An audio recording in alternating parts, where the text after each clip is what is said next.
안녕하세요. 직장인 돈을 벌자입니다. 오늘은 여러분들하고 오늘 비트코인이 굉장히 많이 하락을 했는데 이거에 대한 이야기들과 좀 나눠보고, 사실 오늘 같은 날은 비트코인보다 알트코인들이 더 많이 빠졌기 때문에 그 충격이 훨씬 더 큰 날이라고 볼 수 있어요. 그렇기 때문에 많은 분들이 이제 비트코인을 얘기하지만 실질적으로 가지고 있는 코인들이 하락을 많이 해가지고 좀 많이 안 좋은 날이거든요. 오늘 같은 날은 또 기분도 굉장히 안 좋고 하기 때문에 이제 이거에 대해서 이제 좀 긴 안목으로 얘기할 수 있는 시간을 가져보도록 하겠습니다. 물론 이 영상을 보시는 분들 중에도 뭐 안 좋으신 분들도 있을 텐데 뭐 어떻게 대응을 해야 되는지 같이 한번 얘기해보는 시간이 되면 좋을 것 같습니다. 우선 비트코인이 이제 31,000불 밑으로 내려가면서 이제 쭉쭉쭉 내려가고 있죠.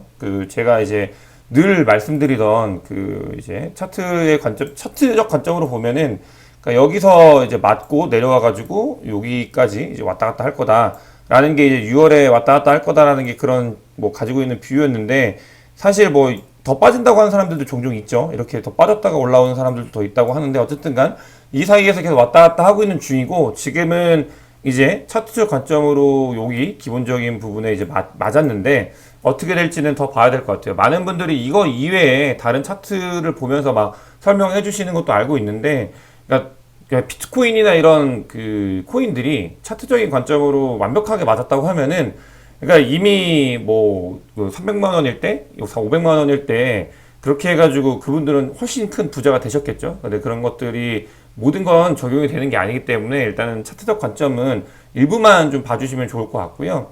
그 다음에 이제 제가 늘 뭐 같이 보여드리는 차트가 이제 롱숏 차트잖아요. 롱숏 차트인데, 그러니까 제가 이 고점에 있을 때, 그러니까 숏의 고점에 있을 때 뭔가 좀 이상하다, 많이 좀 이것들 뭔가 기다리고 있다라는 말씀을 드리면서 이제 매수의 접근을 분할로 해야 된다라고 말씀을 드렸는데, 지금 숏 부분들이 굉장히 많이 정리가 되어 가고 있습니다. 이제 이 분들 같은 경우는 이 숏이 굉장히 정리가 되어 가고 있다는 게 저번에 말씀드린 것처럼 이렇게 정리가 되어 가고 있는데, 뭔가 하락에 대한 걸 알고 있었다던가 아니면 그걸 기다리고 있었다, 제가 뭔가 기다리고 있다라고 하기 때문에 조심해야 된다고 말씀을 드렸는데, 그러니까 기다리고 있었던 게 있었던 것 같죠. 보면은 이제 원인에 대해서 한번 얘기를 해보면, 그러니까 어쨌든 지금 숏이 정리가 되고 있다라는 게 지금의 이제 상황인 거고, 지금 보면은 이제 여기서 어떤 것들이 있었냐면은 뭐 채굴업체, 그 다음에 폐쇄하고, 그 다음에 중앙은행이 단속이 원인이다라고 하는데, 그러니까 중국에서 이제 채굴업자들을 80% 이상 정리를 했다고 해요. 그렇게 해서 이제 채굴업자들을 정리를 하고, 또 중앙은행에서 이제 단속을 하니까, 그러다 보니까 이게 이제 이렇게 빠졌다라는 게 나와 있는데, 보시면은 이제 비트코인 중국 채굴점 폐쇄 여파에 8.3% 급락했다. 32,000대인데 이거보다 더 빠졌죠. 근데 이제 보면은 뭐 여기 댓글에 굉장히 부정적인 댓글이 많이 달리고 있어요. 제가 댓글 바로미터라는 것을 예전 영상에서 한번 말씀드린 적이 있는데, 뭐 한 500만 원 뭐 이렇게 얘기하시는 분들도 있고, 애초에 가치가 0인 거, 이런 분들의 목소리가 점점 커지고 있죠. 저는 이것들이 그러니까 비트코인의 가격 형성이나 이제 올라가는 거에 있어서 부정적이라고 보진 않고 있고, 어쨌든 간 여론 자체는 굉장히 이런 부정적인 분들의 여론이 더 우세한 그런 상황이 되었습니다. 여기 보시면은 지금 보면은 이제 비트코인이 왜 중국에서 폐쇄를 시키는지에 대해서 원인을 찾아보면은, 이제 베이징시에서 ATM기 3,000개 풀었다, 그 다음에 이제 디지털 위안화가 나온다라고 하면서 이제 채굴에 관련되어 있는 그런 중국 업자들을 다 이제 단속을 하다 보니까, 이런 것들이 중국 업자들이 이거는 근데 정확하게 모르겠어요. 지금 일단 기본적으로, 왜냐면은 이 메커니즘에 대해서 간단하게 설명을 드리면, 중국의 채굴업자들한테 지금 부분적으로 단속을 하잖아요. 그러면은 채굴업자들이 가지고 있는 비트를 좀 던지거든요. 덤핑을 한다라고 표현을 하죠. 네. 비트코인에서 채굴업자는 굉장히 큰 고래 중에 하나예요. 그래서 주기영이라는 사람이 이제 고래들이 만약에 많이 이제 거래소로 비트코인을 예치해가지고 이제 장이 이제 대세 하락장이 왔다라는 표현도 쓰긴 했는데, 사실 이런 것들이 겹치다 보니까 채굴업자들이 이제 비트코인을 가지고 있는 걸 많이 던지는 저는 개인적으로 이거에 대해서 일시적인 현상이라고 보고 있고, 그 다음에 이제 그러다 보니까 이게 이끌고 있는 게 뭐냐면, 여기서 중요한 특징이, 비트코인은 가격이 지금 저점을 다지면서 계속 이제 준비를 하고 있는데, 더 빠질 수도 있긴 하겠지만 하고 있는데, 그것보다도 지금 이제 비트코인을 빠지게 되면서 문제가 되는 게 뭐냐면 그런 알트코인들이에요. 알트코인, 도지코인 같은 경우는 지금 30% 빠지면서 200원대로 내려왔죠. 그러니까 비트코인이 하락을 했을 때 알트코인들은 좀 버티긴 했었거든요. 근데 이제 지금 그게 한 번에 더 큰 폭의 하락을 하면서 이걸 가지고 계신 분들이 굉장히 좀 지금 많이 버티기 힘든 상황, 그다음에 어려운 상황에 직면을 했고, 그러다 보니까 이런 이제 코인에 좀 늦게 들어오신 분들, 이번에 올해 들어오신 분들, 특히나 이제 5월에 들어오신 분들은 이런 부분에 있어서 굉장히 큰 폭의 하락을 받고, 5월에 들어오신 분들은 지금 이 상황에서 하락을 받고 있는 거기 때문에 굉장히 이제 큰 폭의 하락을 좀 맞고 계신다라고 볼 수 있고요. 이 도지코인 같은 경우는 또 훨씬 많이 빠졌죠. 다른 것들도 마찬가지예요. 뭐 지금 뭐 이런 국산 코인 같은 경우는 볼 필요도 없고, 뭐 보라도 마찬가지로 한국 코인인데 굉장히 큰 폭의 하락을 했고, 이제 어떻게 보면은 태초 마을로 다 돌아오게 된 거죠.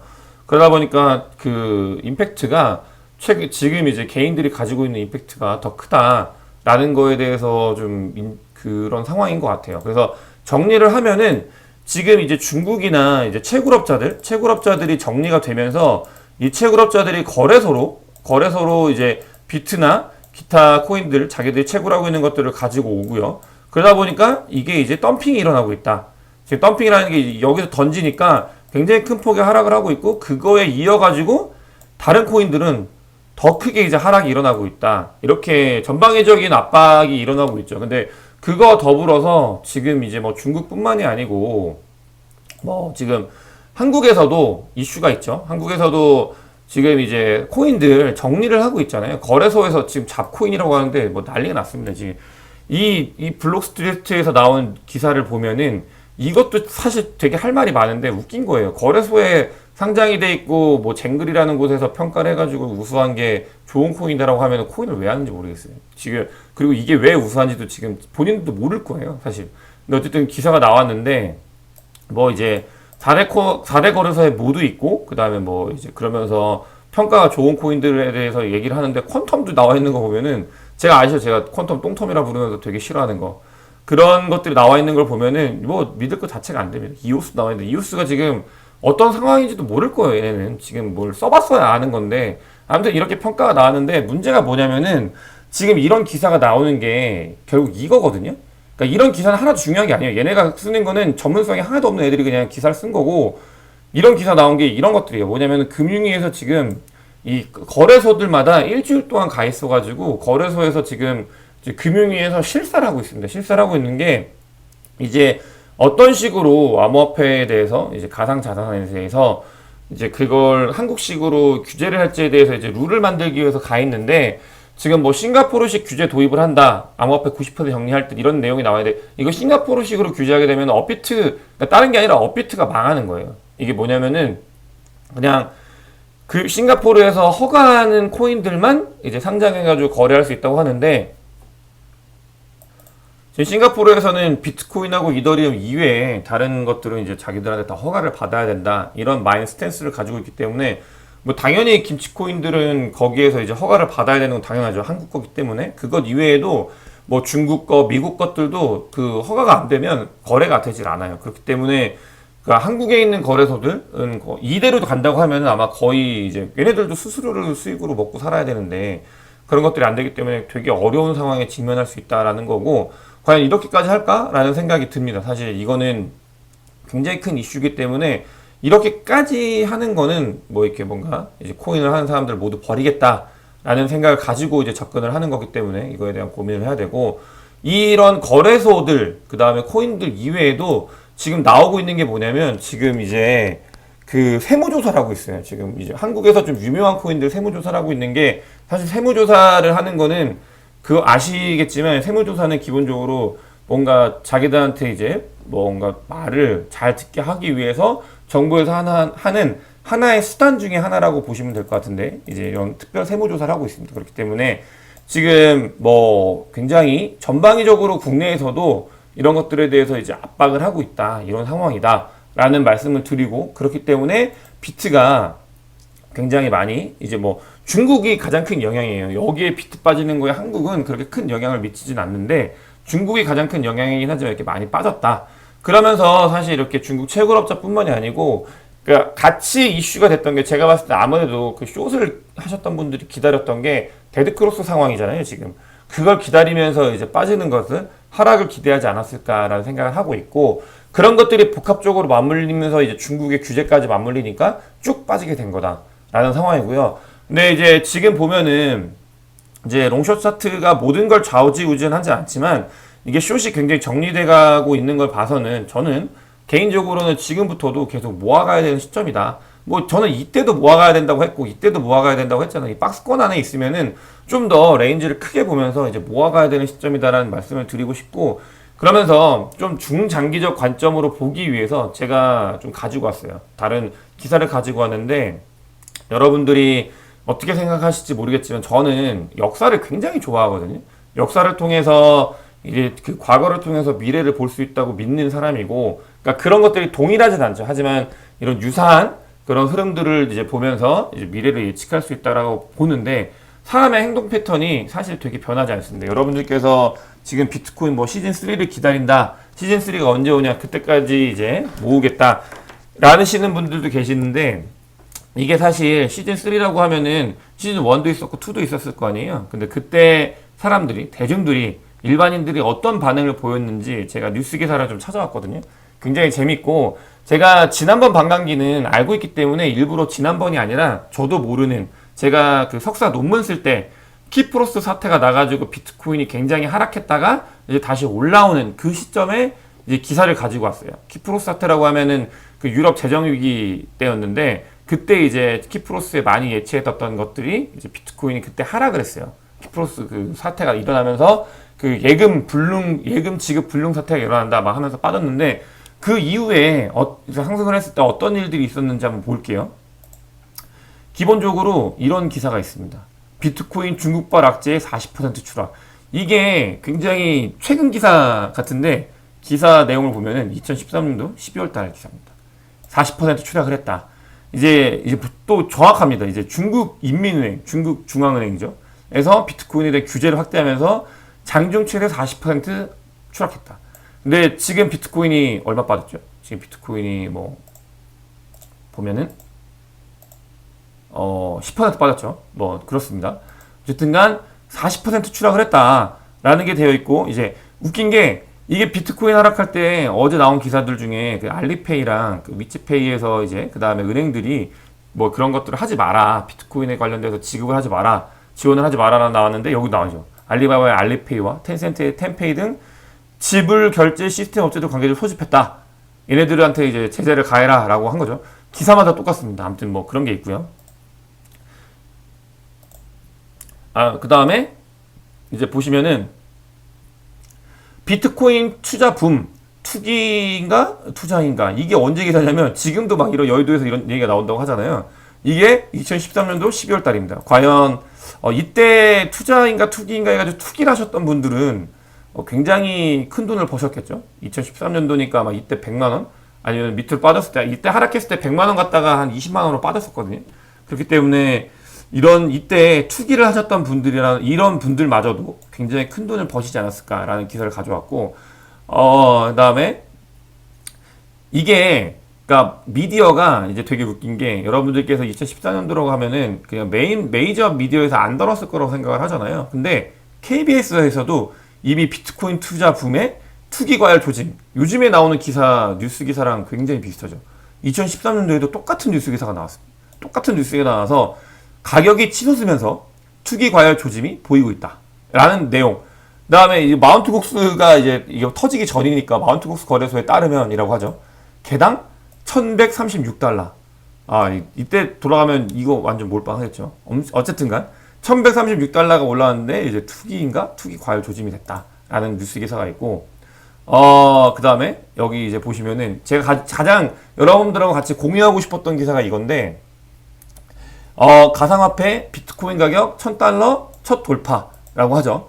이러면서 이제 비트코인 가격이 1000달러를 넘어섰다, 엄청나게 이제 올라갔다라는 내용이 나왔는데, 중요한 게 이겁니다. 올해 들어서만 79배 폭등, 비트코인이 79배 한 해에 폭등한 때가 있었다. 이렇게 되면서 이제 투자인가 투기인가라는 이슈가 나왔고, 여기도 마찬가지로 이제 메이저 그 신문사죠. 동아일보에서 다뤘다. 동아일보는 요즘에도 비트코인 관련되어 있는 기사를 굉장히 많이 다루는 그런 회사죠. 그렇기 때문에 이게 굉장히 이제 이런 변동폭 이런 것들도 2013년도에도 심했고 이때도 한국에 있는 메이저 언론들도 다 다뤘었고 그 다음에 이 폭락에 하락을 했을 때 그 이슈들이 되는 것들도 다 똑같았다. 2013년도 그런 말씀을 좀 드리고 싶었고 그 다음에 뭐 한국은행은 똑같아요. 이때도 똑같습니다. 한국은행은 비트코인 화폐 사용은 어렵다. 화폐로 제발 생각 안 했으면 좋겠는데 어쨌든 화폐 사용이 어렵다. 이때도 막 엄청 큰 폭의 상승을 했죠. 지금 100달러에서 갑자기 이제 1000달러로 넘어갔으니까. 뭐 가격 변동심의 부정적 판단. 이것도 막 지금과 마찬가지고 가상화폐 연구 보고서를 2013년도에 낸 거예요. 그 비트코인 관련돼 있는 연구는 한국은행도 굉장히 오랫동안 진행을 해왔다라는 걸 알 수 있죠. 많이 아실 거예요. 근데 나온 보고서는 제가 다 봤거든요. 아직은 근데 뭐 지금 나오는 것들은 좀 수준이 훨씬 올라갔을 텐데, 아무튼 뭐 다 보고 있습니다. 이제 근데 이제 벤 버냉키 이제 페드 의장이죠. 가상화폐의 미래가 유망하다. 이분이 이제 찝어주신 거죠. 유망하다. 유망한 뭡니까? 투자를 했으면 큰 폭의 이제 부자가 되셨겠죠, 다들. 아무튼 뭐 그런 뭐 이런 내용들도 있고, 근데 제가 여기서 보고 싶은 기사는 댓글이에요. 여러분도 함께 가보시면은, 자, 한국인님이 아데나라는 기축통화가 존재합니다. 이거 그거죠. 지금 그 아데나가 리니지 할 때 쓰는 화폐잖아요. 그러니까 이렇게 비꼬는 거죠. 이렇게 빚갖고 2013년도에 그 다음에 이제 비트코인이 거품이 좀 끼어 있다. 그 다음에 지금이 천장이고 기사가 올라온 거 봐선 맥시멈이다. 좀 있어 폭락하고 이분이 맞춘 거는 일부 맞춘 건 뭐냐면은 14년도에 마운트 곡스가 이제 걔네들이 해킹을 당하면서 폭락을 했거든요. 폭락한 거 맞췄는데 이제 지금이 천장인 건 맞는데 그 순간에만 천장이었고 이때 천장이라고 생각하고 매수를 했으면 지금 뭐 100배가 아니라 300배의 수익을 버셨겠죠. 그 다음에 이때도 나와 있습니다. 왠지 튤립 거품 보는 것 같다. 뭐 이런 내용이 있고 그 다음에 이제 주식 좀 해본 사람들은 저 그래프 보면 감 잡힐 텐데 이때 주식하셨던 분들이 과연 비트코인을 계속 가지고 계셨던 분보다 더 벌었는지 제가 굉장히 궁금합니다. 그 다음에 신종 다단계가 같다. 뭐 이런 것들이 굉장히 이제 뭐 지금의 부정적으로 보시는 분들하고 이때 부정적으로 보시는 분들하고 하나도 다른 게 없습니다. 이제 뭐 폭등 주범은 중공 작전 세력이지. 이때 똑같죠. 이런 기사. 뭐 좋아요 많이 받으시고. 그 다음에 주인이 없는 돈이라는 거 다 뻥이야. 이익 보는 건 사카시 나카모토 뿐이다. 뭐 이렇게 얘기하시는 분들이 그때도 있고 지금도 있고 뭐 샴푸처럼 뭐 거품 뽀글뽀글 범용성이 제일 큰다는데 실물적 가치도 없으면서 가격 미치도 변동법에 통해 당최 예상하는 거 자체가 거의 불가능하다. 일단 사용 불가할 듯. 뭐 이런 기사가 지금 뭐 이제 비트코인 하락했을 때 보는 기사랑 거의 똑같죠. 되게 좋아하시는 분도 계세요. 지금 최근에 이제 좀 많이 배가 아프셨던 것 같죠. 끼아토라고 해가지고 좋아하시는 분들 계시고 그 다음에 이제 뭐 많은 분들이 이제 40배 오르고 반토막에서 20배 오른 거 아니냐. 뭐 중국 잘한다. 그러니까 하락을 응원하시는 분들이 계시죠. 최근에도 이런 분들은 그러니까 아무리 비트코인이 올라도 안 사실 뿐이에요. 그냥 계속 뭔가 폭락하게 어떤 자산도 그럴 거예요. 부동산이 오르면 부동산 폭락하길 바라실 거고 비트코인이 오르면 비트코인 폭락하길 바라실 거고 그런 것들이 2013년도에 있고 2021년도에 있습니다. 저는 이제 여러분들한테 오늘 하락을 했기 때문에 굉장히 좀 아프고 저도 아파요. 너무 아프고 좀 그만 하락했으면 좋겠어요. 저도 개인적으로. 근데 이런 것들을 보면서 우리는 어느 쪽 편에 서서 이제 투자에 임해야 되는지 저는 개인적으로 트레이딩의 관점으로 최근에 이제 오는 거는 뭐 숏을 하시든 롱을 하시든 그런 것들은 트레이딩 관점으로 접근하시는 분들은 매수를 하시는 분들이라고 하면 분할 매수로 이제 접근을 하셔야 되는 그런 시기고 그게 아니라고 하면은 이제 뭔가 홀딩 관점으로 이제 오랫동안 보고 처음에 들어오실 때 생각을 해보세요. 오랫동안 보고 들어오셨다고 생각하시는 분들이라고 하면은 정말로 2013년도 기사를 한번 찾아보시면서 그런 걸 좀 역사가 반복이 되고 그러니까 대중, 일반인들 이걸 믿지 않는 분들은 어떤 생각을 가지고 있는지 거의 똑같습니다. 2013년도나 2021년도나 반감기가 두 번 지났을 때도 똑같기 때문에 어떤 생각을 가지고 있는지 보시면서 나는 어떻게 판단을 하고 투자를 해야 되는지 이런 것들을 한번 생각해 보시면 좋을 것 같아요. 오늘은 좀 하락이어서 많은 분들이 아프고 저도 아픈데 어쨌든 간 좀 힘내시면서 이제 코인 업계, 코인 투자계 계속 이제 보면서 있었으면 좋겠습니다. 오늘 영상 봐주셔서 대단히 감사합니다.